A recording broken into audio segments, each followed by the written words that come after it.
জল রঙে জলের ব্যবহার। হ্যাঁ, ঠিকই শুনেছেন। আজকের আলোচনার বিষয় হলো জল রং করার সময় জল কিভাবে আর কতটা ব্যবহার করা উচিত। হ্যালো বন্ধুরা, আমি তড়িৎ মাহাতো আর আপনারা দেখছেন আর্ট অ্যান্ড পুরুলিয়া। আমরা জল রং করার সময় অনেকবার বেশি গুরুত্ব দিই কাগজ, রং আর তুলিকে, দেখিনি সেগুলো ঠিকঠাক আছে কি না, আর জলের ব্যাপারে তেমন মাথা ঘামাই না। জল কিন্তু জল রঙের জন্যে একটা খুবই গুরুত্বপূর্ণ উপাদান। জলের কথায় আসার আগে একটু চটপট দেখে নিই বাকি উপাদানগুলো। কাগজ, রং আর তুলি। জল রং করার জন্য কাগজ যেন পুরু হয়, বিশেষ করে জল রং করার জন্যে যে কাগজগুলো পাওয়া যায়, আর পুরুত্ব কমপক্ষে হওয়া চাই 240 জিএসএম। সাধারণত কাগজ কতটা পুরু আমরা বুঝতে পারি সেটার জিএসএম সংখ্যাটা দেখে। জিএসএম অর্থাৎ গ্রাম পার স্কোয়ার মিটার, মানে 1 মিটার বাই 1 মিটার কাগজ এতটা ভারী হয়। যত পুরু কাগজ সেটা ততটা ভারী। তো 240 বা 300 জিএসএমের কাগজ মোটামুটি ভালো হয়। ওর থেকে বেশি মোটা হলে তেমন ভালো হবে না, কেননা ওটা রং আর জল খুব বেশি শুষে নেবে। আর কাগজটা যদি 100% কটন হয় তাহলে আরও ভালো। আর রং যেন আর্টিস্ট কোয়ালিটি হয়, আর তুলিগুলো যেন নরম হয় আর বেশি জল ধরতে পারে। সিনথেটিক হলেও চলবে, তবে শক্ত ব্রেসলওয়ালা তুলিগুলো যেগুলো অ্যাক্রিলিকের জন্য ভালো, সেগুলো জল রঙের জন্যে ভালো নয়, আর ওগুলোতে জল ধরতে পারা যায় না। এখানে আমি একটা বাড়তি পরামর্শ দিতে চাই। যখন আমরা টেবিলের উপরে, বিশেষ করে যখন আমাদের আঁকার কাগজটা কাত করা থাকে, আমাদের আঁকার তুলিগুলো এদিক ওদিকে গড়িয়ে যেতে থাকে, তো ওটা থেকে বাঁচার জন্যে আপনি এক কাজ করতে পারেন। যে কোনো একটা ডাব্বা বা কাগজের প্যাকেটকে লম্বা লম্বা কেটে আপনি এমনভাবে তৈরি করেন যেটাতে একটা তুলি খাপ খেয়ে যাবে।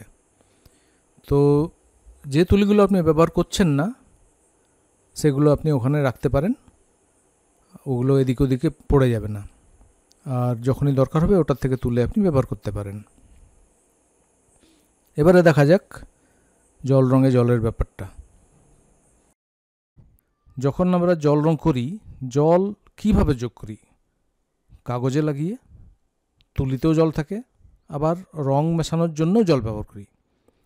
এই তিনটে জায়গাতেই জলটাকে আয়ত্তে রাখতে হবে, আর এটা যতটা প্র্যাকটিস করবেন এই আইডিয়াটা ততটাই ভালো হবে। যেমন ওয়াশ করার সময় যখন আমরা কাগজটাকে ভেজাই সাদা জল দিয়ে, রং লাগানোর আগেই সেখানে দেখতে হবে জল কতটা আছে কাগজে। যদি খুব বেশি জল থাকে রং খুব বেশি ছড়াবে আর আয়ত্তে রাখা যাবে না, আর যদি জল জমে ছোট ছোট ডোবাও তৈরি হয়ে থাকে সেগুলো আরও খারাপ আকৃতি বানাবে। তাছাড়া রংটা কতটা পাতলা, মানে রঙের সাথে আপনি কত জল মিশিয়ে সেটাকে বানিয়েছেন, প্রভাবটা তার উপরেও অনেকটা নির্ভর করবে। রঙে যদি বেশি জল থাকে, অর্থাৎ রং যদি খুব পাতলা হয়, রংটা খুব তাড়াতাড়ি ছড়াবে, আর রংটা একটু পুরু হলে সেটা ধীরে ছড়াবে। ওয়াশ করার সময় জল থাকতে হবে, কিন্তু যেন জমে না থাকে। তাই জল লাগানোর পরে আঁকার বোর্ডকে একটু কাত করে জলটা ঝরে যেতে দিন, আর নিচে জমে থাকা যে জলটা সেটা একটা টিস্যু পেপার দিয়ে মুছে নিন।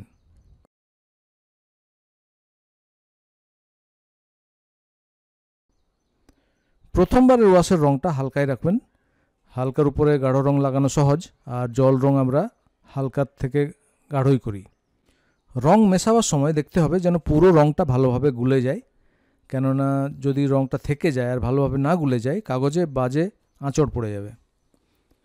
রং লাগানোর আগে তুলিটা প্যালেটের গায়ে হালকা করে ঘষে বাড়তি রংটা বার করে দেবেন। আর যদি প্রথমবার করছেন তুলিটা ভেজাই নেই বা তুলিতে জল লাগাচ্ছেন আর রং লাগাননি, তাহলে আপনার জলের পাত্রটার গায়ে আপনি ওটাকে 4-5 বার ঘষে বাড়তি জলটা বার করে দেবেন। তো জল রং করার সময় বিভিন্ন রকমের ইফেক্টের জন্যে জলের পরিমাণ অটোমেটিক্যালি বিভিন্ন হবে। যেমন ওয়াশ করার সময় কাগজেও জল বেশি থাকবে, কিন্তু যেমন জমে না থাকে অফকোর্স, আবার রঙও বেশি তরল হবে।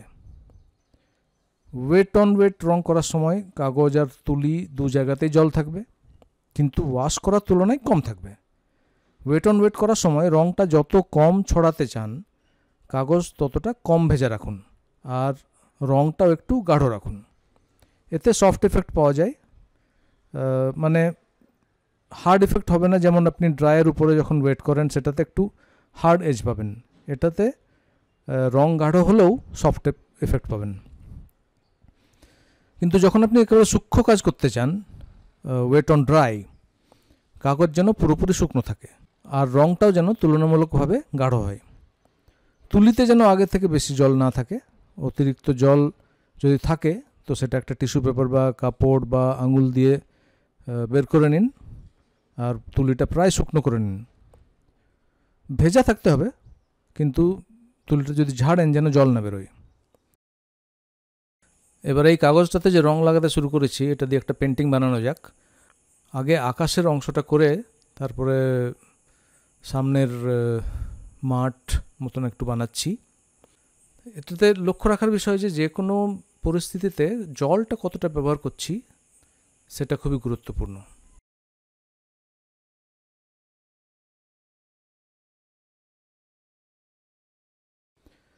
টেক্সচার বানাবার অনেক উপায় আছে, যেমন নুন বা অ্যালকোহল ব্যবহার করে, কিন্তু সে সময় কাগজের উপরে যখন আপনি রংটা ছড়িয়েছেন আর তার উপরে আপনি নুন বা অ্যালকোহল দিচ্ছেন সেটাতে যেন খুব বেশি জল না থাকে, না হলে সেগুলো গুলে যাবে আর কোনো ইফেক্টই পাবেন না। তো দেখতে হবে যেন রংটা ভেজা আছে, জাস্ট ভেজা, আর যদি নুনটা আপনি দিচ্ছেন সেগুলো যেন দানা দানায় থাকে, রংটা চুষে নিতে পারে।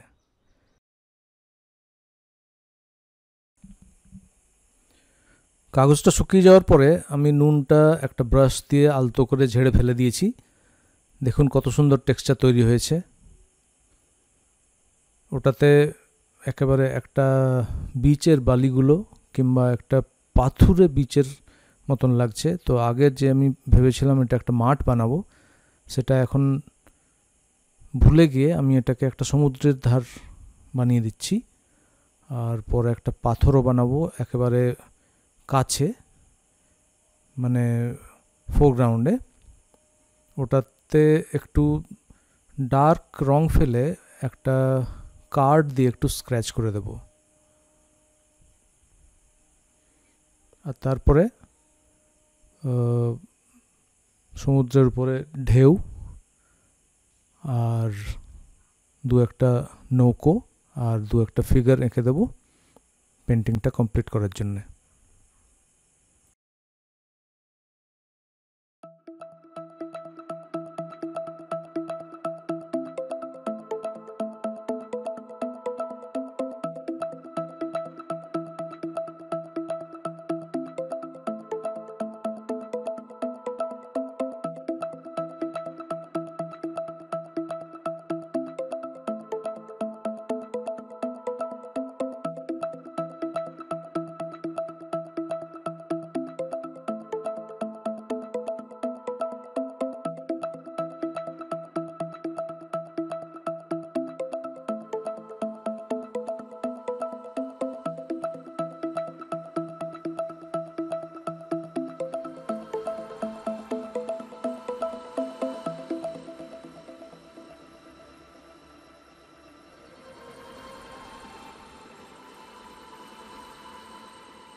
যে কোনো আঁকার কাজ করার জন্যই আপনাকে বিভিন্ন পদ্ধতি ব্যবহার করতে হবে, তবেই বৈচিত্র্য পাবেন আর দেখতেও ভালো লাগবে আঁকাটা। যত প্র্যাকটিস করবেন তত আপনার আঁকা ভালো হবে। তো আজকে আমরা দেখলাম কিভাবে জল নিয়ন্ত্রণে রেখে আপনি আপনার জল রঙের মান বাড়াতে পারবেন। আমার চ্যানেলটা সাবস্ক্রাইব করতে ভুলবেন না যেন। আর হ্যাঁ, যদি ভিডিওটা ভালো লেগে থাকে নিশ্চয়ই শেয়ার করবেন। অনেক ধন্যবাদ। সুস্থ থাকবেন, ভালো থাকবেন। নমস্কার।